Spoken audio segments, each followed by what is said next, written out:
Assalamualaikum geng. Okey, bertemu lagi kita dalam video kali ni. So kalau kali ni korang boleh tengok video aku ni lain sikit sebab aku duduk. Selalu aku buat video aku berdiri. So background ni pun lain sikit. Jadi hari ni untuk video kali ni aku nak bercerita tentang cara untuk kita kenali jenis kulit kita. Sebab aku ada kawan-kawan yang bagi tahu aku yang dia ada pakai skincare, tapi skincare tu buat muka dia lagi teruk. So aku punya advice dekat dia adalah sebelum dia nak pakai apa-apa produk skincare, dia kena tahu dulu jenis kulit dia. Sebab ada setengah orang tu dia ingat kulit itu jenis yang berminyak, tapi rupanya dia tu jenis kulit yang kering. Dan ada juga orang ingat kulit itu kering, tapi rupanya dia tu jenis kulit yang combination punya skin. So kalau korang nak tahu, kulit seseorang tu dia dah ditentukan daripada dia lahir lagi, daripada genetik dia. So kalau dia tu memang dah dilahirkan dengan kulit yang berminyak, so memang tak boleh buat apalah, memang kulit dia tu akan berminyak sentiasa sampailah dia mati. Benda yang tak boleh diubah tapi boleh dirawat dengan menggunakan skincare yang betul. Jadi korang kena kenali dulu kulit muka korang tu, baru korang boleh beli skincare. Ini untuk yang beginner lah, yang baru nak berkecimpung dalam penjagaan kulit muka. So korang kena tahu dulu jenis kulit korang, baru korang boleh beli skincare yang bersesuaian dengan kulit muka korang tu. Okey, tapi sebelum tu korang kena tahu tekstur kulit lelaki dengan tekstur kulit perempuan tu tak sama, tapi dari segi penjagaan wajah dia lebih kurang je. Tak semestinya kita pakai produk muka atau skincare, kosmetik ke yang mahal tu baik untuk kulit muka kita, dan tak semestinya barang tu murah dia tak elok untuk kulit muka kita. Jadi korang kena kenali dulu kulit muka korang, baru korang boleh beli produk yang bersesuaian dengan kulit muka korang tu.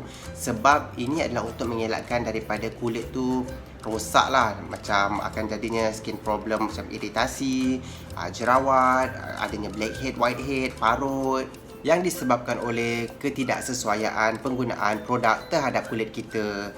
Okey, jadi untuk jenis-jenis kulit muka ni dia ada 5 jenis. Sebenarnya ada 4. So yang pertama kita ada jenis kulit yang normal.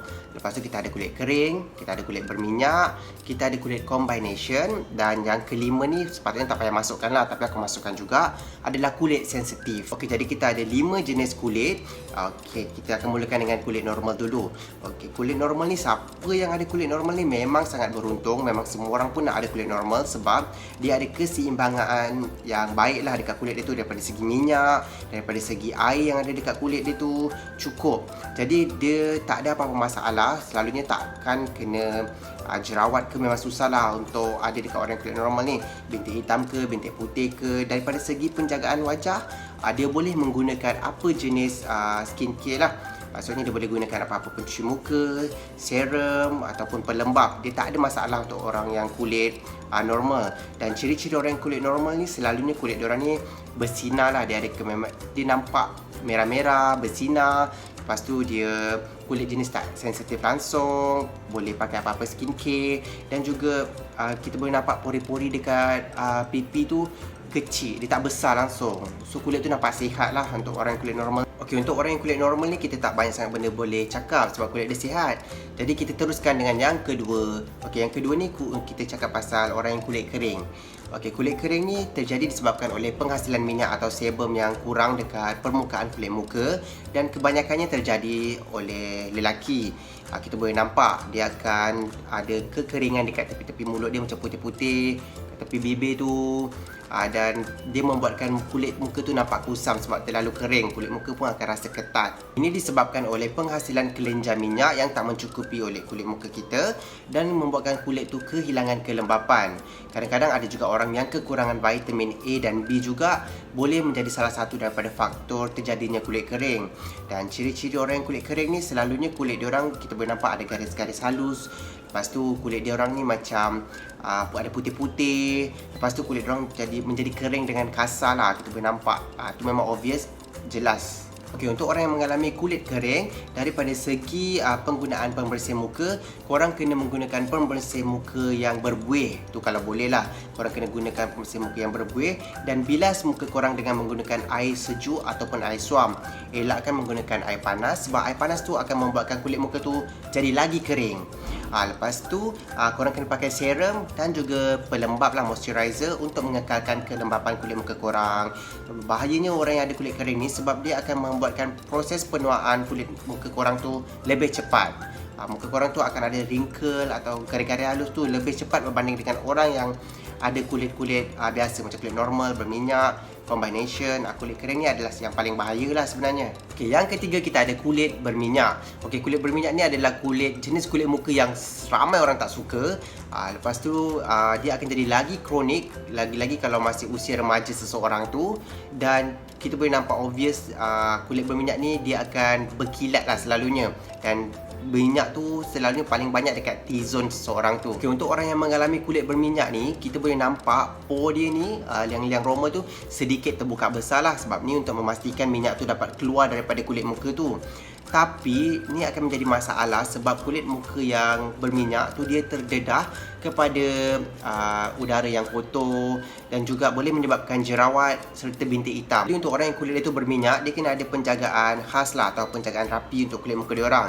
Ini untuk memastikan kulit muka diorang tu minyak tu berkurangan. Jadi diorang kena pakai pencuci muka yang anti minyak dan juga pelembab yang berasaskan air. Boleh juga pakai all absorbing sheet macam yang kertas minyak tu yang boleh serap minyak dekat muka. Ni untuk bagi memastikan penghasilan minyak dekat kulit muka tu dapat dikurangkan sedikit. Yang keempat kita ada combination skin. Okey, combination skin ni kita boleh kategorikan sebagai kulit yang sihat lah, normal punya kulit. Yang ni disebabkan oleh kulit kita kering dan juga kulit berminyak. Selalunya yang berminyak tu akan ada dekat T-zone dan yang kering tu akan ada dekat U-zone kita ni. Okay, combination skin ni pun boleh terjadi disebabkan oleh hormon dan juga kita punya persekitaran. Selalunya kadang-kadang disebabkan oleh cuaca juga. Jadi korang kena ada penggunaan khas ataupun penjagaan yang rapi terhadap kulit muka korang. Tapi selalunya untuk combination skin ni, pakai pencuci muka yang biasa pun tak ada masalah. Tapi kalau korang nak pakai produk-produk muka yang tertentu pun tak ada halangan lah dekat sini. Okey, untuk ciri-ciri orang yang ada combination skin ni, korang boleh nampak selalunya dekat muka diorang tu, diorang punya pore tu sedikit besar. Lepas tu diorang punya muka tu pun agak sedikit berkilat. Dan jerawat selalunya akan muncul dekat bahagian T-zone diorang. Maksudnya dekat bahagian dahi dengan hidung tu, jerawat tu selalu muncul dekat situ lah. Dan yang terakhir kita ada sensitive skin. Okey, untuk sensitive skin ni, kulit diorang ni senang mendapat alahan. Contohnya macam merah-merah, tiba-tiba menaik ruam dekat muka atau rashes. Okey, ni korang kena tahu kenapa benda tu boleh terjadi. Selalunya disebabkan oleh kandungan yang ada dekat dalam produk-produk yang tertentu. Jadi sebelum beli apa-apa produk, korang kena tahu dulu apa kandungan yang ada dalam produk tersebut. Lepas tu korang kena cuba dulu. Maksudnya untuk cuba tu kan selalunya kalau korang pergi dekat drugstore sebelum korang beli apa-apa produk, diorang ada tester. So korang kena ambil tester tu sikit, try calitkan dekat belakang telinga ke atau dekat leher. Tunggu sekejap, korang sementara tu korang pergi jalan-jalan lah dulu. So tunggu, lepas tu kalau tiba-tiba korang rasa gatal atau merah, maksudnya korang alah tak ada bahan-bahan yang ada dalam produk tu. So korang tak boleh pakai produk-produk tu lah. Jadi dekat sini korang pun kena tahu yang tak semestinya kalau kulit korang tu jenis normal atau korang tu jenis berminyak atau kering, korang tak ada sensitive skin. Sebab sensitive skin ni dia orang boleh menyerang tak kira lah apa pun jenis kulit muka korang tu. Dan ciri-ciri orang yang ada sensitive skin ni selalunya kulit dia orang ni sedikit nipis. Lepas tu kalau terkena cahaya matahari, dia akan start rasa gatal, rasa ketat. Lepas tu dan kita boleh nampak lah dekat pipi-pipi dia tu ada sedikit merah-merah disebabkan oleh iritasi yang terjadi sebab penggunaan produk yang salah. Okay, jadi sekarang ni korang dah tahu yang kita ada 5 jenis kulit muka. So, aku nak korang kenal pasti pula sekarang ni korang punya kulit muka tu jenis kulit yang mana satu. Senang je kita boleh buat tester ni, kita boleh buat sendiri dekat rumah. So, aku akan bagi tahu korang macam mana cara nak buat dia. Okey, caranya adalah sebelum tidur, korang jangan pakai apa-apa dulu dekat muka korang. Biarkan muka korang tu dalam keadaan yang naked face. So, sebab selalunya ada setengah orang sebelum tidur diorang akan pakai sleeping mask lah, diorang pakai krim malam lah, pakai toner lah sebelum tidur. Tapi kali ni korang jangan pakai apa-apa. Biarkan muka korang dalam keadaan yang tanpa apa-apa pun. Lepas tu korang tidur je macam biasa. Besoknya bila korang dah bangun tidur, korang biarkan dulu dalam muka korang tu, korang lepas bangun tidur tu jangan terus cuci muka lah. Lepas bangun tidur korang biarkan muka korang tu dalam 10 minit macam tu. So sebelum tu korang pergilah buat apa-apa dulu. Pergilah sediakan sarapan dulu ke, kemas katil korang dulu ke. Lepas 10 minit macam tu, korang kena ambil tisu yang nipis. Yang nipis je, jangan ambil yang tebal. Korang koyakkan 4 tisu ni. Koyakkan 4. Kejap. Lepas tu korang tampalkan dekat dahi Lepas tu tampal kat hidung, kat dagu, dekat pipi selama 10 saat. Sekejap je tampal. So contohlah, masa korang tampal dekat dahi tu dia melekat. Sekejap tak melekat pula. Contohlah korang tampal tu dia melekat. Lepas tu dekat hidung pun korang tampal melekat. Tapi masa korang tampal dekat pipi dengan dagu, dia jatuh. Dia tak melekat-lekat. So korang boleh tahulah dekat situ yang kulit korang ni jenis combination skin. Tapi kalau korang tampal semuanya tak melekat-lekat, diorang jatuh, tu maksudnya kulit muka korang tu jenis kulit muka yang kering. Tapi kalau semuanya tiba-tiba korang tampal dia melekat. Ya Allah, kejap. Kena pakai air. Sebab kulit muka aku ni tak tahulah. Kejap. Okey. Korang tampal tiba-tiba semuanya kat dahi, kat pipi, kat hidung dengan dekat dagu ni, korang tahu semuanya melekat. So korang boleh melekat. So korang boleh tahulah kat sini yang kulit muka korang tu jenis kulit muka yang berminyak. Jadi kesimpulannya dekat sini, bila korang dah tahu jenis kulit muka korang tu yang mana satu, barulah korang boleh start dengan penjagaan kulit muka yang betul. Barulah boleh beli skincare yang sesuai dengan kulit muka. Sebab ada setengah orang dia ingat kulit muka dia tu jenis yang berminyak, rupanya kulit muka dia tu jenis yang combination skin. Sebab tu sebelum korang nak buat test ni, korang kena make sure sebelum korang tidur, korang kena dalam keadaan yang naked face.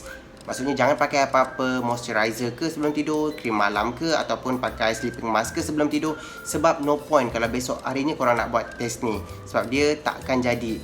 So korang kena make sure muka korang tu bebas daripada segala skincare sebelum korang tidur. Jadi aku harap video aku kali ni dapatlah membantu korang dalam mengenal pasti jenis kulit muka korang, dan barulah korang boleh teruskan dengan penjagaan skincare yang betul bagi mendapatkan kulit muka yang sihat. Okeylah geng, sehingga kita bertemu lagi dalam video yang seterusnya. Thank you sebab support channel aku. Jangan lupa share, komen dan like. Goodbye.